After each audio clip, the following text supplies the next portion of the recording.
The United States produced over 300,000 aircraft during World War II. Some became icons that defined American air power for generations. Others were failures that never should have left the drawing board. Today, we're revealing every major American aircraft that fought from Pearl Harbor to Tokyo Bay. Let's begin. Legendary fighters, Sky Dominators. North American P-51 Mustang, the fighter that won the air war over Europe. When equipped with the British Merlin engine, it became the perfect blend of speed, range, and firepower. Its 1,600-mile range meant it could escort bombers all the way to Berlin and back. German pilots called it the aircraft that lost us the war. Over 15,000 built, and it remained in service for decades. Absolute perfection. Republic P-47 Thunderbolt, the heavyweight champion nicknamed the Jug for its massive radial engine. At 7 tons, it was the heaviest single-engine fighter of the war but could absorb incredible punishment and keep flying. Its 8.50 caliber machine guns could tear apart anything. Pilots loved it because it brought them home. Over 15,600 produced made it the most produced American fighter. Lockheed P-38 Lightning, the distinctive twin-boom fighter that dominated the Pacific. Its concentrated nose armament made it devastating, and its twin engines provided safety over vast ocean distances. America's top ace Richard Bong scored all 40 kills in AP-38. The Japanese called it 2 planes, 1 pilot, and feared it. Nearly 10,000 built for a reason. Grumman F-6F Hellcat, the carrier fighter that broke Japanese naval aviation. Purpose designed to counter the Zero, it was faster, tougher, and more heavily armed. American pilots achieved a stunning 19-to-1 kill ratio flying it. Over 5,000 Japanese aircraft fell to Hellcats. It won the Pacific Carrier War almost single-handedly. Over 12,000 produced. Vought F for you Corsair, the bent-wing beauty that became a legend. Its distinctive inverted gull wings housed massive landing gear and a 2,000-horsepower engine. Initially deemed too dangerous for carrier operations, it dominated from land bases with an 11-to-1 kill ratio. Marine pilots called it perfection. Japanese pilots called it whistling death. Over 12,500 built. Curtiss P-40 Warhawk, the shark-mouthed fighter that held the line early in the war. While outclassed by later designs, it fought everywhere from Pearl Harbor to North Africa to China. The Flying Tigers made it famous with their aggressive tactics. Over 13,700 produced kept it fighting throughout the war. Not the best, but available when it mattered. Grumman F for F Wildcat, the stubborn fighter that stood alone at Midway and Guadalcanal. Slower and less maneuverable than the Zero, but American pilots developed tactics to exploit its toughness and diving speed. It bought time for the Hellcat to arrive. Over 7,800 built, including British variants. The fighter that refused to quit. Bell P-39 Airacobra, an innovative design with the engine behind the pilot and a 37mm nose cannon. The USAF found it disappointing at high altitude, but the Soviets loved it for low-level combat. Nearly half of 9,500 produced went to the USSR via Lend-Lease, where it became a legend in different hands.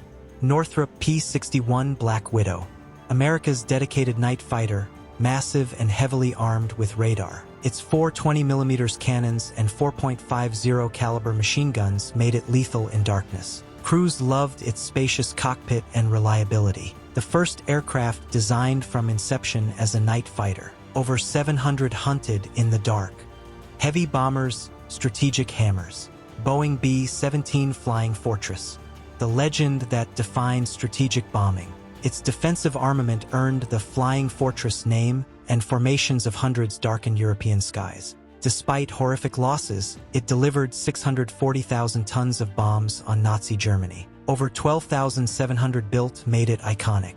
Crews had a 1 in 4 chance of completing 25 missions. They flew anyway. Consolidated B-29 Liberator, the most produced American military aircraft ever with over 18,500 built. It carried heavier bomb loads farther than the B-17 but was harder to fly and less popular with crews. Still, it dropped more bombs than any other aircraft and served in every theater. Industrial might personified. Boeing B-29 Superfortress, the most advanced bomber of the war, pressurized and capable of 30,000-foot altitude. It burned Japan's cities and dropped the atomic bombs that ended the war. Each cost as much as a battleship. Over 3,900 built represented cutting-edge technology. The bomber that won the Pacific. Consolidated B-32 Dominator. The B-29's backup that arrived too late to matter. Only about 115 built before war's end. It flew the very last combat mission on August 15, 1945, an aircraft forgotten by history despite its capability. Medium bombers, tactical destroyers. North American B-25 Mitchell. The medium bomber that launched from an aircraft carrier to bomb Tokyo in the Doolittle raid. Versatile, reliable, and deadly with up to 18 forward-firing machine guns in some variants. Over 10,000 produced served in every theater. Equally effective against ships, tanks, or ground targets. Martin B-26 Marauder. Initially nicknamed the Widowmaker for high accident rates, but once crews mastered it, it achieved the lowest loss rate of any American bomber. Fast and tough, it proved exceptional for tactical bombing in Europe. Over 5,000 built despite its controversial reputation. Douglas A-26 Invader.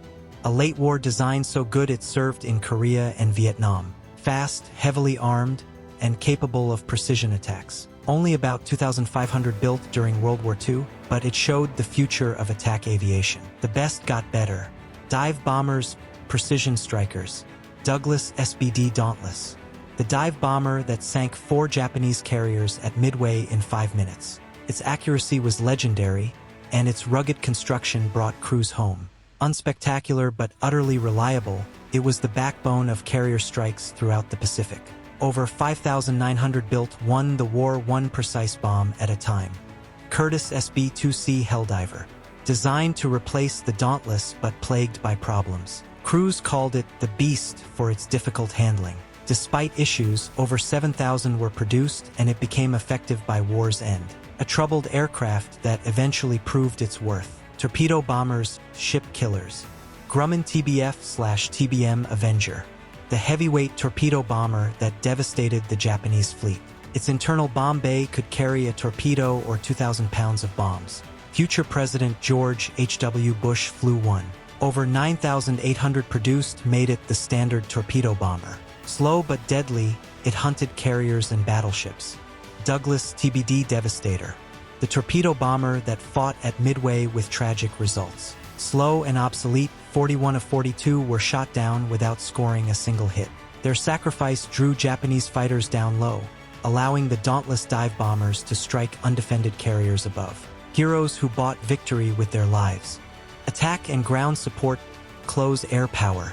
Republic P-47 Thunderbolt, ground attack.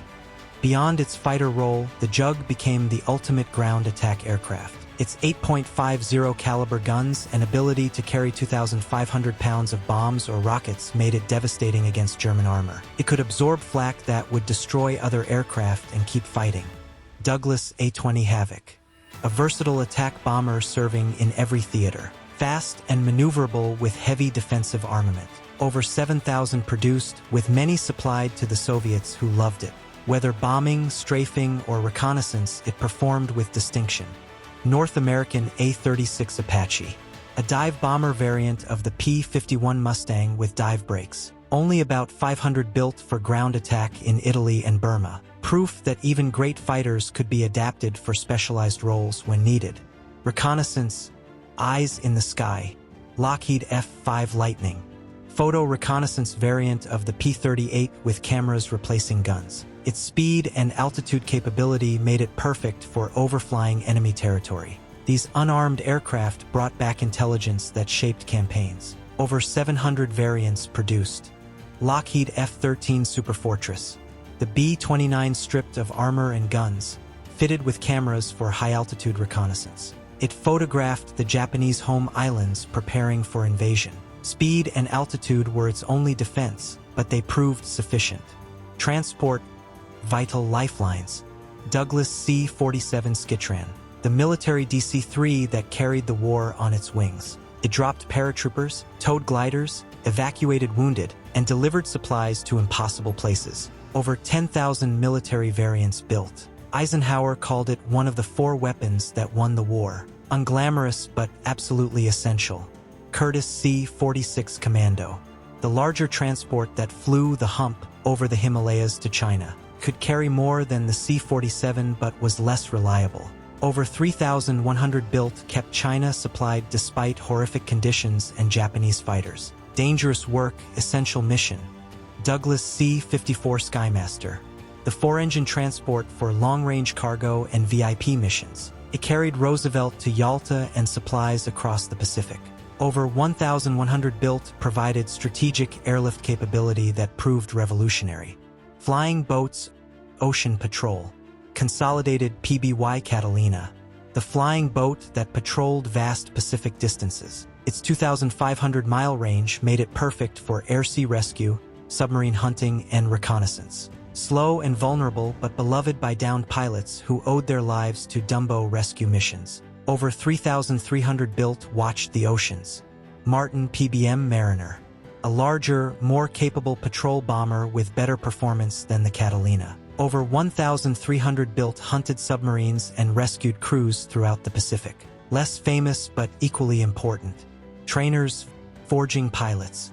North American at 6 Texan, the advanced trainer that taught tens of thousands of Allied pilots. Its tandem seating and forgiving handling made it perfect for transitioning to fighters and bombers. Over 15,000 built trained the pilots who won the war. The most important aircraft nobody remembers. Boeing Stearman PT-17, the primary trainer biplane where most American pilots first soloed. Simple, rugged, and forgiving. Over 10,000 built created the foundation of American air power. Every ace started here. Vultee BT-13 Valiant, the basic trainer bridging primary and advanced training. Nicknamed the Vibrator for its shaking airframe. Over 11,500 built prepared pilots for combat aircraft. Not glamorous, but absolutely necessary. Innovation Edge. Lockheed P-80 Shooting Star. America's first operational jet fighter, arriving too late for combat. Only about 45 deployed to Europe before war ended. It represented the future glimpsed but not quite reached. The propeller era was ending. Bell P-59 Aerocomet. America's first jet aircraft, used primarily for training and testing. Never saw combat but taught American pilots and engineers about jet propulsion. The stepping stone to the jet age.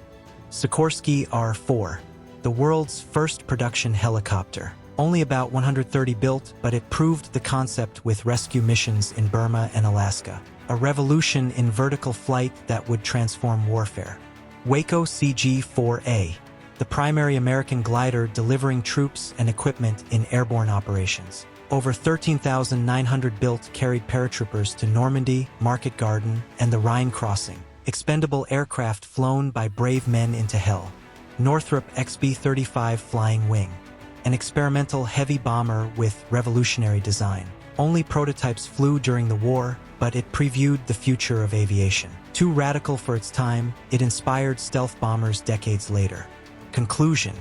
American aircraft told a story of industrial might meeting innovative design. They started the war with obsolete fighters at Pearl Harbor. They ended it with atomic bombers over Japan. In 4 years, American aviation evolved from adequate to overwhelming. That's the arsenal that won the skies.